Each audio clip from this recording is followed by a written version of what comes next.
Hey everybody, welcome to Movie Time. I'm Sean. Alright guys, so we have a lot of stuff going on this week, a lot of good news I'm really happy to hear, and happy that a lot of this came out.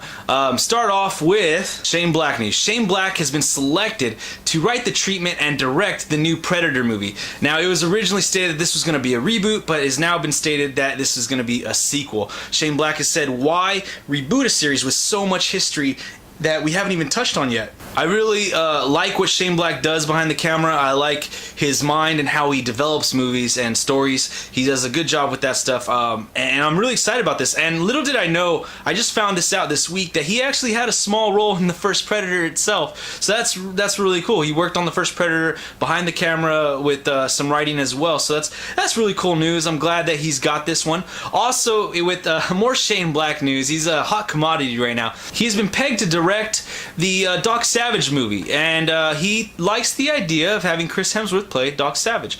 Now, this is a cool idea. From what I've heard about Doc Savage, is he's kind of the epitome of a man in every aspect, whether it's intelligence, physicality, just being a good person in general. They say the size and the physical stature of him is amazing, and so Chris Hemsworth, in my mind, fits this kind of role. I definitely think that he could play this like straight arrow type of guy, as well as come off as this you know, what the epitome of a man is. So I like this idea. I think Shane Black likes it too. He does not want to show all of his cards, and I appreciate that. But also, in a surprise move this week, this is great big news. It was announced Pacific Rim 2 is coming out. I'm very excited about this one. Guillermo del Toro dropped the video stating that up until April 2017, there will be a few things happening. First, there's going to be an animated series that's going to be happening. Second, they're going to continue the comic. It was a prequel comic, and they're going to be continuing that comic. And thirdly, they're going to be working on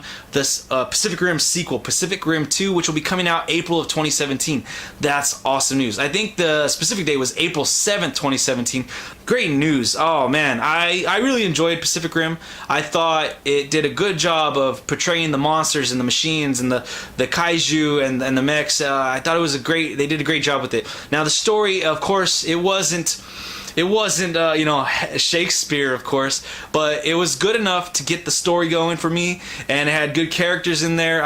Idris Elba was awesome, and I'm excited about this. I'm really excited about this. I'm glad that they gave him the green light for this. As we all know, Eddie Murphy will be starring in the Beverly Hills Cop sequel, and it's picking up where it left off after however many years. I think it's been about 20 years now, and it's going to be going back to Michigan, so this is awesome news. Michigan definitely could use something like this. The movie is going to be getting a tax incentive to film there, and so I guess the storyline's also going to be moving him from Beverly Hills back to Detroit. So this is good news. It's back, you know, coming full circle from where the series started, and I definitely like the series. Hopefully, it goes with a little bit edgier of a tone, like the first two movies compared to the third. And I'm just really happy to hear about this one. Michigan needs this, and I'm happy to hear about Beverly Hills Cop. I really enjoy the series. And two magazines revealed their covers this past week. The first was Empire magazine. They revealed their two different Guardians of the Galaxy covers. The first was a pure Guardians cover with all the good guys, the band of misfits. And the second was all the evil villains from the movie. Front and center was Ronan the Accuser. Both of them look really cool, and again, I am really psyched for this movie. I hope they push back a little bit on the trailers. I want to leave some left in my imagination, and I just think it's really cool. The other magazine was Entertainment Weekly. They chose this is a surprise, very surprise to me. I was really happy with this. Mad Max Fury Road is on the cover of Entertainment Weekly. This is going to be starring Tom Hardy, Charlize Theron. It's a sequel to the original trilogy of Mad Max movies starring Mel Gibson. I remember watching these movies a little bit when I was a kid, and I enjoyed them. I love, now as an adult, I really love the apocalyptic setting. So I'm really looking forward to this movie. I like Tom Hardy as an actor. He's a great, serious actor, and he has the physicality for these action roles. I can't wait to see what kind of spin or what kind of take he does on the main character, replacing Mel Gibson. Some of the pictures look pretty intense, and I'm really excited about this one. Can't wait to see this one in theaters.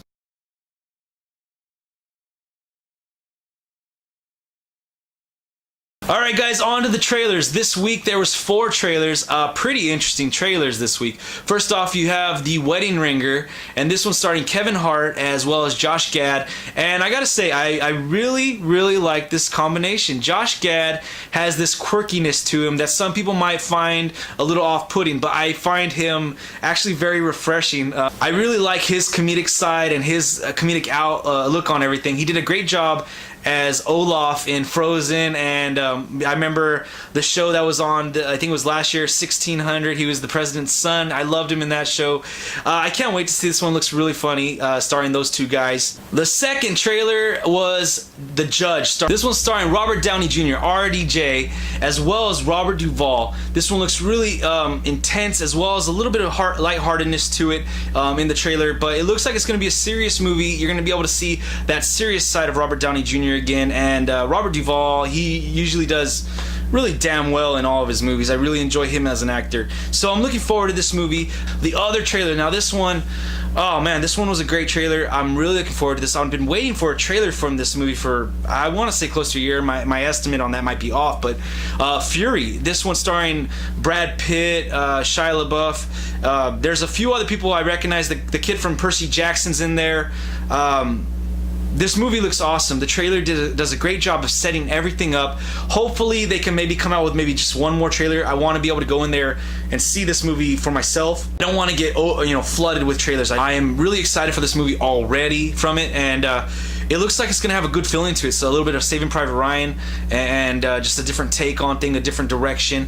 But it looks really interesting. I'm really looking forward to this one day. And the last trailer that dropped this week was Teenage Mutant Ninja Turtles. Now this one, it gives you more of the Turtles, shows you more. It gives you some of their voices, shows you some Splinter, shows you some Shredder. It also reveals some plot points, a little bit too much, but also gives you an idea of what to expect. You guys go check out all these trailers I spoke about today down below. I'll put the links. Check them out. Let me know which one you guys like the best this week. In theaters this week, guys, is Transformers: The Age of Extinction. Transformers 4, starring Mark Wahlberg and a bunch of other people. There's some really good actors in this one, actually. One of my favorite actors is in this movie, Stanley Tucci. I just love watching him. He's a great actor, every movie he does. And this one looks like his character's going to be some obnoxious prick, but then I don't know, in the trailers he's yelling and scared out of his mind. So I'm looking forward to this movie. I really am. I'm hoping that, I'm on the other side of the coin here. I actually enjoyed Transformers 2 and Transformers 3 because they upped the action a little bit. Transformers 1 story obviously was better than the last 2. There were some holes and things like that in the number 2 and number 3. So let's hopefully this one can turn the story around. It could give you a better story than the last 2, but as well keep that top-notch action. And I'm just really excited about this one. Hopefully I go see this one this weekend. I plan to go see this tonight, and hopefully my plans happen. I'm really excited about this one. I can't wait to hear some of the music in there. It's going to be all done this time by Imagine Dragons. It looks really good. Music sounds great. I'm excited about this one. Hopefully it turns out to be a good one. And last but not least, finally, this week's movie of the week is Ride Along. This movie starring Ice Cube and Kevin Hart. And I gotta say, I really like this movie. I really like what Kevin Hart was able to do with this one. In this movie, he shows a couple different sides. I felt like in this movie, he wasn't just that complete jokester that you see in other movies, just the pure comedic relief. In this movie, he actually had to play a character. And he did a real good job embodying this character who loves his girlfriend, who's a little bit scared of things, but knows what he wants to do and knows how to man up, or at least, do what he feels needs to be done. I like his character in this one. I felt like he did a good job. One of the best jobs I've seen Kevin Hart do in all of his movies. There's some really, really funny laugh out loud points in this, and I just enjoy what he did. Ice Cube did his cop routine that he usually does. Can't say that he, in this one, did a better job acting than any of his other movies. He did what I expected of him. Also in this movie, you have John Leguizamo and Bryan Callen. Bryan Callen, you guys remember him from Mad TV. He was funny in Mad TV. I love loved him in Mad TV. He was awesome. He and John Leguizamo, one of my favorite comedians. I loved his recent show, Ghetto Clown. Those two guys, they did a good job in the moments where they were set there. I thought they were going to be pure comedic relief, and it didn't turn out completely that way. But overall, the supplemental characters in this movie, they did their job well. They did it good. I was in this movie the whole way through. I was laughing out loud. I really enjoyed this movie, and I definitely want to recommend this to you guys. It has a story that's a basic story, pure and simple, trying to impress somebody for the love of your life and being able to grow that relationship. And you have all these things that happen that could get in between that, and then you have the movie, which surprisingly, it wasn't just this one type of movie. It kind of actually evolved throughout. It went from that original, what I was saying, it went from that and grew into this actual story of saving the day, and I actually enjoyed that, and it did a good job. It was a smooth transition all the way through. Kevin Hart, laugh out loud funny in this movie. I really recommend this one to you guys. Go check it out. It's in Redbox right now. You'll definitely have a great time with this one. Alright guys, that's it for Movie Time this week. Remember to click the like, share, subscribe buttons down below. Leave your comments, questions, inquiries in the comment section. Let's have a great conversation this week. We'll see you next time.